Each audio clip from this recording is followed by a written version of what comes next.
Do you remember when Shuton down aired a Pikmin to recover?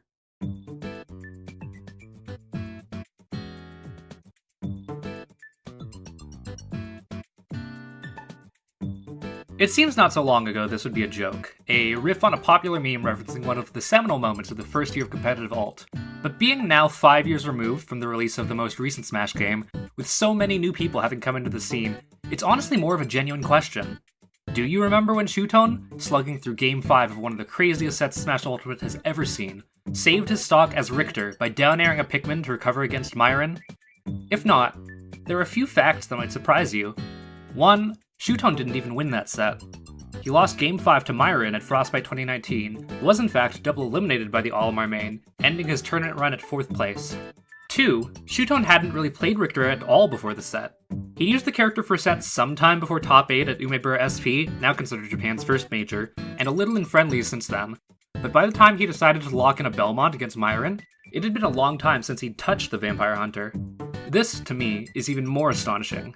As TradeWar is describing here, Shuton had just about the minimum experience playing Richter as a top player could in that position, yet still knew the only interaction that would allow him to survive in such a key situation. It's no wonder the play went semi-viral. Shuton's composure under such tense circumstances speaks volumes for his game knowledge and decision-making as a player, especially considering this happened at a tournament within the first 3 months of competitive play. But there's one thing about Shuton daring a Pikmin that I think you may not know, that I don't see mentioned by TradeWar or anyone else in the replies to his tweet, and it's this. Frostbite 2019 wasn't the last time Shuton played Richter. It wasn't even the last time Shuton played Richter in top 8 of a major. For years, it seems, only half of the story of Shuton's Richter has been told, and I'd like to rectify that today. Because while it would be his first use of the character that would set the Smash community on fire, it would only be with the second use that Shuton would find... Before we get to that, as previously stated, it's been 5 years since Frostbite 2019. So for those of you who haven't been following competitive Smash for more than a fifth of their lifetime like I have, let's make sure everyone's up to speed. Though Shuton was a known and highly respected competitor in the early days of alt, he was far from the household name he is today. His rankings in Smash 4 had mostly spanned the low 30s and high 20s, and his 13th place finish at Alt's first premiere, Genesis 6, did little to leave an impression on Western audiences, especially in comparison to the prodigious rise of his biggest early competitor for top dog in Japan, Zachary. Going into Frostbite, Shuton was determined to change that. With Olimar pre-nerfs being one of the strongest characters in the game, Shuton had all the tools he needed for success. He just had to put the pieces together, and Frostbite would be where it happened. It started with his victories over Aaron and Geist in round 2 pools, which brought Shuton into winner's side top 32. A 3-0 victory over fellow Japanese superstar T meant Shuton advanced to winner's quarters, just one set away from top 8. It's here, however, that Shuton ran into his worst possible opponent, Myron, at the time a contender for best Olimar player in the world. The Olimar Ditto was miserable for Shuton. Myron's aggressive, purple Pikmin-heavy style proved too much for the Japanese player, and Shuton was sent into the loser's bracket after a 1-3 defeat. Not to be discouraged, Shuton pushed on, defeating Ryuga in losers to make top 8, and then beating Nairo and Cosmos to advance to top 4. There, awaiting him once again, was his biggest obstacle of the whole event, Myron. Shuton had given the Ditto a try just to feel it out, and it had felt unviable. So now, faced with the prospect of elimination when he'd already come so far, Shuton evaluated the options in front of him. And for whatever reason, the one he landed on was... Richter. Needless to say, this pick caught everyone off guard, Myron most of all. In Game 1, he isn't really sure what to do against Shuton's well-placed disjoints and projectiles. The axe especially is problematic for Myron, as an axe toss off stage takes all 3 of his stocks in Game 1. But by Game 2, the cracks in the plan are showing. Shuton loses his first stock by fast falling past ledge when he catches a returning cross, and his second when he opts to recover low with an up B instead of tethering to ledge with fair. Both stocks he potentially could have saved if he had more experience using the Belmonts. Shuton tightens up in Game 3, this time punishing 2 of Myron's whiffs with F smash, but the cost of his counterpick is catching up to him. Instead of potentially 3-0ing Myron, Shuton's let him get to Game 4, by which point Myron has gathered enough data to implement a new game plan. Myron wins Game 4 by disrupting Shuton's approach at every angle, and exploiting some weird interactions in the matchup to his benefit. He takes Stock 1 by clipping Shuton's tether recovery with the arc of the purple Pikmin throw, and in Stock 2, a latched white Pikmin interrupts Shuton's Holy Water toss, giving Myron the opportunity to take a crucial lead going into the final stock. And perhaps most vital, when the all-important Game 5 begins. It's not on Smashville, the stage where Shuton has won both previous games in the set, but on Pokemon Stadium 2, presumably because of a change in Myron's bans. Now, in the final game, Myron stays aggressive, stays disruptive, and stays winning, using 2 down smashes to take Shuton's first stock, and punching a high recovery to seemingly secure the second. It looks like things are all but wrapped up for Myron when, to the shock of everyone in the venue, Shuton does this.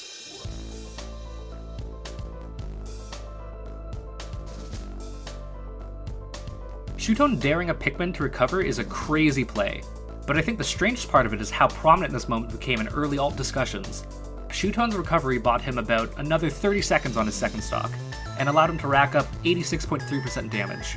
A significant momentum swing for sure, but not enough to turn the tides of the set, which ended with Myron whistling through the last few hits with Holy Water and punching Shuton's attempted follow-up with a set-winning F-smash.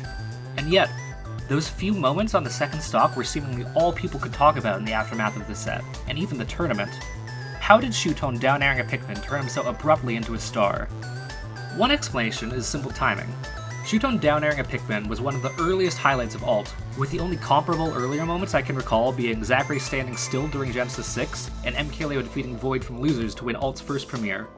At such a formative stage of the game's life cycle, Shuton's recovery gave a tantalizing glimpse into how deep the game's many systems and interactions between different matchups could run. It was also completely unexpected, and not just in the fact that no one watching knew the Belmonts could do that. Spectators went into the Shuton-Myron loses semis expecting to sit through a campy Olimar ditto, and instead, they were treated to a riveting back-and-forth set between the most aggressive Olimar main at top level and a character who'd only make 3 brief top 8 appearances all year. The clip was perfectly set up for novelty on practically every level. But the theory I personally find most compelling is the one put forth by esports writer Anonymous Badger in his magnum opus essay, Long Journey Home, The Story of Shuton. In it, Badger proposes that the reason the Shuton Pikmin Dare gained such widespread fame was because it was one of the only recovery clips in top-level competitive Smash. Alt sees no shortage of sick combos, early kills, and ludicrous comebacks, but a recovery clip is super hard to come by. I think the closest we've come since then would be either Spargo's cross-slash recovery against MKLeo at Smash Ultimate Summit 4, which allowed him to win his first set over Leo, or, more recently, Hertz's grenade recovery against Spargo at Battle of BC5, which helps preserve his final stock and eventually lead him to clinch the tournament-winning game. Still, both of those moments are notable because they're plays that eventually enable victory on the part of their executor. The fame of Shuton daring a Pikmin stands out for its sheer creativity and impressive demonstration of game knowledge. As an aside, go read Badger's article. In an extensive dive, he tracks the course of Shuton's long and storied alt career and compares him to LeBron James. It's incredible stuff, and linked in the description below, so please check it out after this video. However, as in-depth and detail-heavy as Long Journey Home is, even it doesn't cover the story I'm about to explore. We've seen now how Shuton's Richter propelled him to international recognition. At the end of the day, though, Shuton is first and foremost a competitor, and though his Richter hit a sick clip, it couldn't win him the set. It should come as no surprise then that for nearly 11 months afterwards, the Belmonts largely sat on the bench, as Shuton relied on his longtime main Olimar to forge a path to victory. By January 13th of 2020 though, Shuton's competitive prominence had started to slip. Due no doubt in part to the nerfs Olimar saw in the 3.0.1 patch of Smash Ultimate, Shuton saw a couple of key underperformances in the second half of 2019, like 17th at 2GG Congo Saga and 33rd at Umebura SP6, which had undermined one of his key strengths as a competitor, his consistency. Accordingly, Shuton dropped from being ranked 5th globally in the first half of the year to just 13th in the second half. With 2020 though came a clean slate, one Shuton was eager to take advantage of, and at EGS Cup 3, one of the first big Japanese events of the year, he was poised to do so. Having already defeated Gact NT, Shuton was sitting in winner's side top 8, with a good chance of taking the whole tournament and kicking off his year with a major victory. The only problem was the 22-year-old veteran standing in his way. What happens when a prodigy becomes a fixture? You can only be an up-and-comer for so long, so what happens when a player on the rise can't ascend any higher? Some inevitably go into decline, following the natural downswing of the parabola as they become less active and less invested in competition. Others, though, seem to almost reach a higher plane of being, a state of enlightened understanding where their skills remain sharp no matter how much time they spend away from the game. Etsuji, or Edge as he'd been known in his early years, was one such player, a Japanese mainstay since the days of Brawl who's never seemed to lose his, edge. Today you may know him best for coming out of retirement at one event for the entirety of last year, Kagurabi 11, the second biggest Japanese tournament of 2023. where Etsuji placed 17th, defeating Sigma, Doramiki, and Hurt. Here's what you need to know about Etsuji. He plays good characters. In Brawl, he dominated the late Japanese scene with Meta Knight, winning huge events like Sumabato X Final in 2014 when he was just 16 years old. In Smash 4, he played Diddy Kong at the highest level, ending the game at number 63 on the PGR 100, the highest ranked Japanese Diddy player besides Nietono. Now, in Ultimate, Etsuji played a bit of Palutena, dabbled with Joker, but stuck mostly with Lucina. In the last season's rankings, Etsuji had been ranked 34th in the world. Now, having beaten both Kameme and Kirihara in Game 5 sets to reach winner's semis, Shuton was the only obstacle between him and a podium finish at his first major of the season. The set begins, and immediately Shuton seems to have all the momentum. His defense is immaculate, and he punishes Etsuji's whiffs on shield hard. Shuton takes the first stock with low percent, and then 0 to deaths him on stock 2. Though Etsuji rallies to bring Shuton to mid-high percents on his second stock, by the end of Game 1, Shuton seems to have the situation firmly under control. Game 2 starts much the same, with Shuton again establishing a full stock lead with only 36% taken. But Etsuji is starting to get his feet under him. After hammering away at Shuton on his second stock, Etsuji hits a tech chase setup into down smash to even up the game in the last stock scenario. Though Shuton's able to close out the game pretty safely, Etsuji is getting closer and closer to beating him. In Game 3, Etsuji takes full control, catching Shuton on the Smashville plat to establish his first stock lead of the set. He follows that up by punishing Shuton's roll in to take stock 2, and put himself resoundingly ahead. Though Shuton claws things back on his final stock, managing to almost even the percents, Etsuji is able to extend his up tilt hitbox on a Pikmin, and clutch the game out. Though his opponent is on the board, Shuton doesn't have much cause to worry yet. He had brought that game close, and having won the first 2 games, he'd secured stage counterpick for the rest of the set.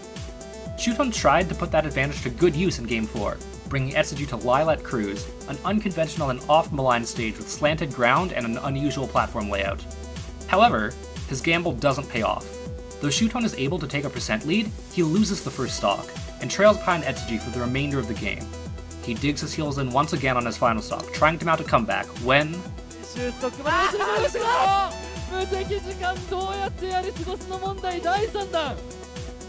Now the set has spiraled firmly out of Shuton's control, and the pressure is on. Etsuji has swung momentum fully in his favor, while Shuton has found himself in the unenviable position of a player about to be reverse 3-0'd. As he stares at the character select screen, pondering what to change in Game 5, I imagine he must be feeling a sense of déjà vu. This isn't the first time this has happened. Shuton and Etsuji have been here before. For months, Shuton and Etsuji's only experience playing each other in bracket had come from locals. In that time though, Shuton had seemed dominant, beating Etsuji handily both at Weekly Smash Party 29 and Toriumon Kiwami 8. In August of 2019, however, they finally sat down to play a set in a ranked event, and the tournament in question was EGS Cup 2. After losing to T in winners' quarters, Shuton had beaten Umeki and Abadongo to make losers top 6 of the event. Waiting for him was Etsuji, who just lost 3-0 to Zachary in winners' semis. As these two sat down to play a ranked set for the first time, Shuton had to be feeling pretty confident. 3 games later, and that was surely no longer the case. Etsuji was up 2-1, and seemed poised to take the whole set. Shuton, with his back to the wall, took a big gamble.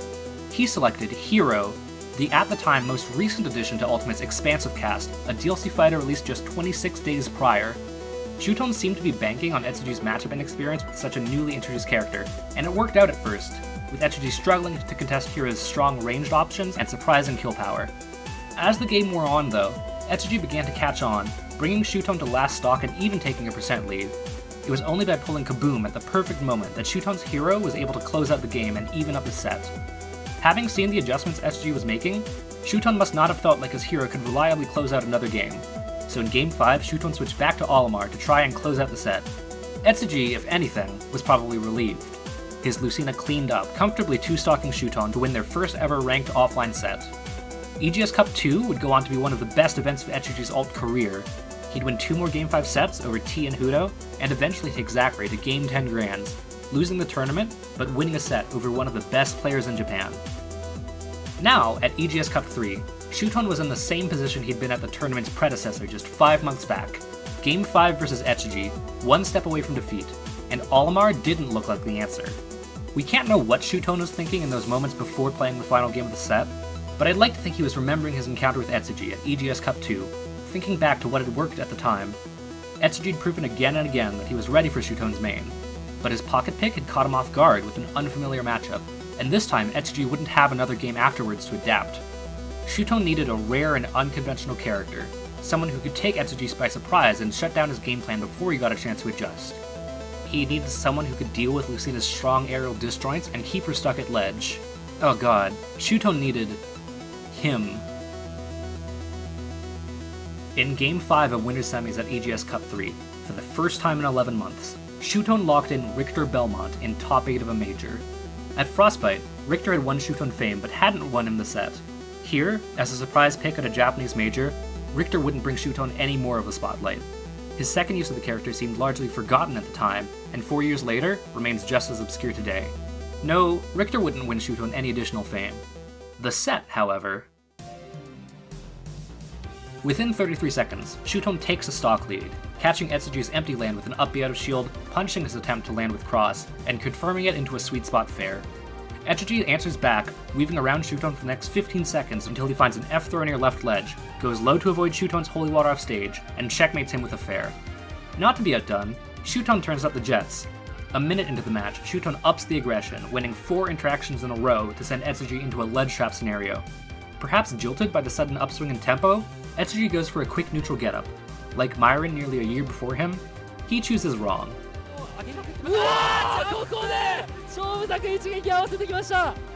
From there, Shuton cleans things up, using both the Vampire Killer and his projectiles to stuff Etsuji's approaches and punish unsafe landings throughout the rest of the game. Etsuji gets one opening, around the 5-minute 30-second mark, where he bats Shuton off stage and finds an opportunity to edgeguard him and even up the game state. But though not as spectacular as his famous dare on a Pikmin, Shuton again performs immaculately with a Belmont offstage, saving his jump to stay just outside of Etsuji's range and then tether to ledge. Clambering onstage first, Shuton goes untouched for the rest of the game. He holds advantage, eats him alive at ledge, and after about 55 seconds, finds the bad DI on an up B out of shield to take the game and the set. Finally, when it counted most against a top-level opponent, Richter Belmont came through and clutched out the win for Shuton. Shuton would proceed to lose 0-3 against Zachary in Winners Finals and Abadongo in Losers Finals, meaning his Richter game versus Etsuji was the final game he won at that event. It would also be the last time he would play the character at top level. Over quarantine, Shuton would pick up Aegis as his permanent second character, leaving the Belmonts behind seemingly for good. But though Shuton's redemption with Richter would go largely unnoticed, at least in the West, I think it highlights a couple underappreciated aspects of a widely underappreciated player. Firstly, despite playing characters that aren't commonly seen as hype or exciting, Shuton is a sick player with incredibly in-depth game knowledge and an immense understanding of his tools and position, whether he's piloting a character he has thousands of hours of experience with, or probably less than a dozen. And second, if there was any doubt before, Shuton daring a Pikmin to recover wasn't a fluke. His success against Myron was more than just cheesing with a low tier in the early metagame. This is one of just 2 Japanese players to be ranked top 50 in every major ranking throughout Ultimate's lifetime. Put some respect on his name.